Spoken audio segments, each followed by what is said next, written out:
and give the college a really beneficial image for doing what's right.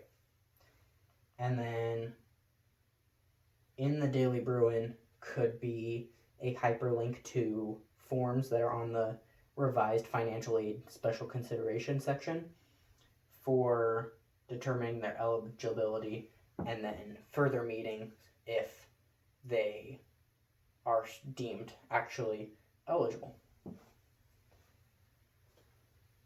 So the key personnel in this are going to be our financial aid staff, as they're incredible people and they are going to be who's going to get this done. They're on the front lines.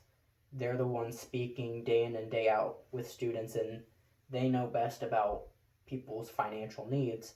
So we're going to need these individuals to help us determine who is not being represented, who should be represented, and the problems that they see in the financial aid process.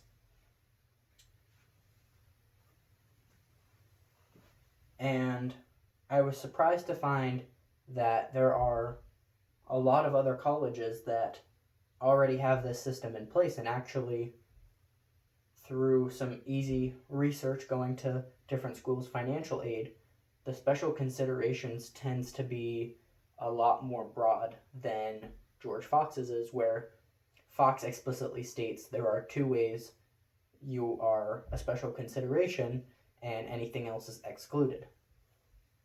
Harvard explicitly states that any special circumstance you have is deemed appropriate for special consideration, and that doesn't mean you're going to be approved, but that does mean that they will consider it. Columbia has a nice long statement that families have circumstances that are not adequately conveyed through the standard financial aid application, being the FAFSA, and families who would like us to consider additional information should document it. And they go on to say later that there are a host of different reasons and they can't come up with how many there are, but if you submit documentation and reach out to the college, they'll do their best to provide more aid if it's deemed appropriate.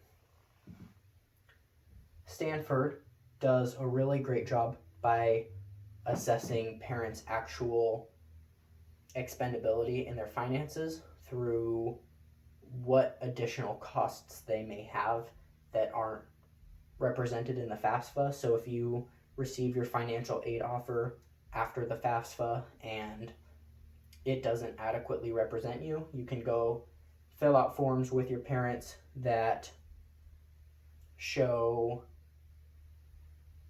how you're actually able to contribute as a parent and what the student is actually going to be paying themselves. And so it gives the college a little bit better idea, and it's a lot more thorough than any process we have in place right now. And it's not just these larger schools that have more money and funding that are able to do this special consideration. It's our local schools too.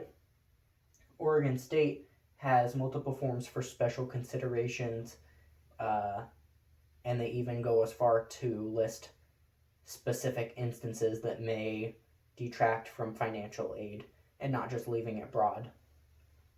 University of Oregon has a special considerations form to revise any aid that you may have received, and it can actually go both ways. So you can give back aid that you're not going to use as a way to pay for later college, or on the opposite end, you can request to have your money re-revised as you have more aid than you're being represented as, which is really incredible. But it shows that Fox needs to step up, really.